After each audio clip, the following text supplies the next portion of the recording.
Bonjour. Ce matin, on a eu une rencontre avec le premier ministre du Canada, M. Justin Trudeau, pour faire le point sur l'entente de principe survenue entre le Mexique et les États-Unis et le Canada dimanche dernier.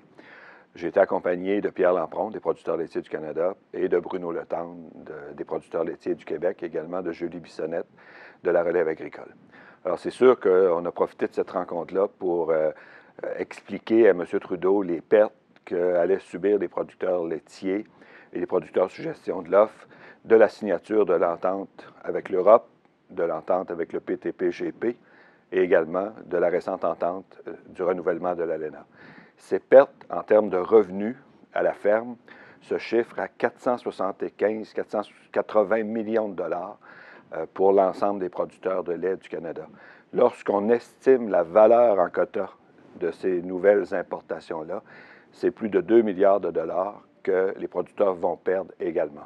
Alors, c'est important que ces chiffres-là soient bien étayés, que le premier ministre comprenne bien l'impact et l'importance des pertes que vont subir les producteurs laitiers du Canada et du Québec. On a aussi posé des questions. Pour nous, c'était incompréhensible que le Canada ait donné un droit de regard sur les modifications qu'on pourra faire à l'avenir dans le système de gestion de l'offre et de mise en marché du lait.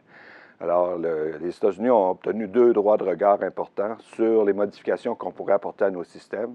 On devra leur soumettre également sur les limites aux exportations. On sait qu'on est en surplus structurel au Canada. On a des surplus structurels de protéines, de poudre de lait écrémé. Dans cette nouvelle entente-là, on nous impose des limites à l'exportation, non seulement aux États-Unis, mais dans le monde. Au-delà de ces limites-là, le Canada devra payer une prime pour pouvoir exporter. Alors, ça nous apparaît vraiment à aller beaucoup plus loin que ce qui n'a jamais été négocié dans d'autres ententes que le Canada a signées. Et ça, on avait plusieurs questions à poser au premier ministre là-dessus.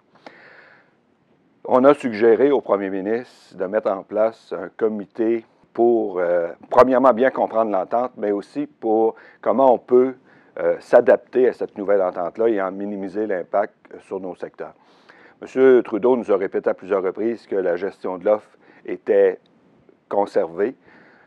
Il a raison quand il dit cela, puisque oui, on va continuer d'avoir des tarifs pour limiter les importations.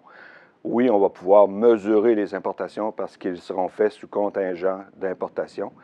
Et oui, on va pouvoir continuer de fixer le prix sur le marché intérieur. Mais pour que la gestion de l'offre fonctionne, il faut être capable d'écouler nos surplus structurels. Alors, on aura besoin de ce comité stratégique-là pour trouver des façons de le faire au meilleur coût possible et au bénéfice des producteurs et de l'industrie. Sur les compensations, c'est la même chose. Le dernier programme de compensation était tout à fait inadéquat. Ce n'était pas un programme de compensation, c'était un programme d'investissement. Un programme d'investissement ne compense pas les pertes qu'on a reçues.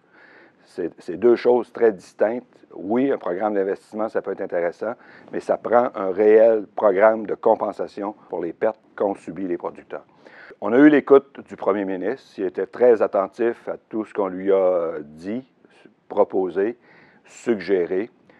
Le fameux comité dont j'ai parlé devrait être sous la responsabilité du bureau du premier ministre et engager nécessairement les ministères qui devront collaborer aux modifications du système de gestion de l'offre dans le lait notamment pour pouvoir s'adapter à la nouvelle entente.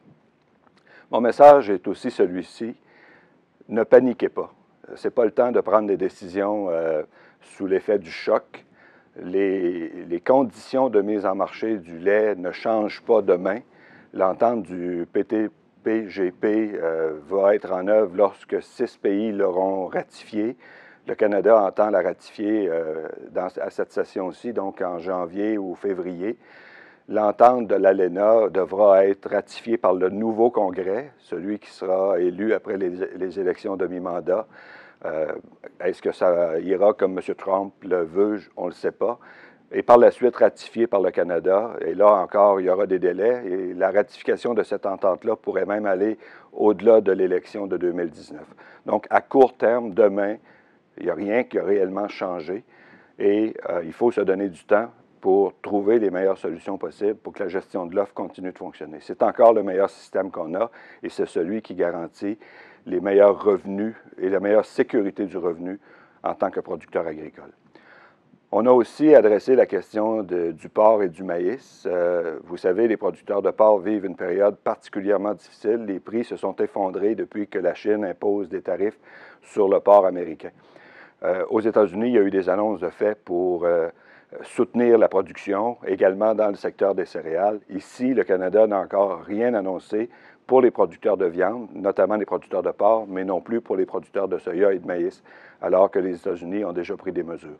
Alors, on a mentionné à M. Trudeau qu'au Québec, en termes d'importance pour l'agriculture, le secteur laitier, le secteur porcin et la production de céréales viennent en premier, deuxième et troisième rang. Donc, l'agriculture du Québec est grandement touchée par les mesures qui ont été prises, en fait par les négociations commerciales, mais aussi par en tant que victime collatérale de la guerre que se livrent les États-Unis et la Chine.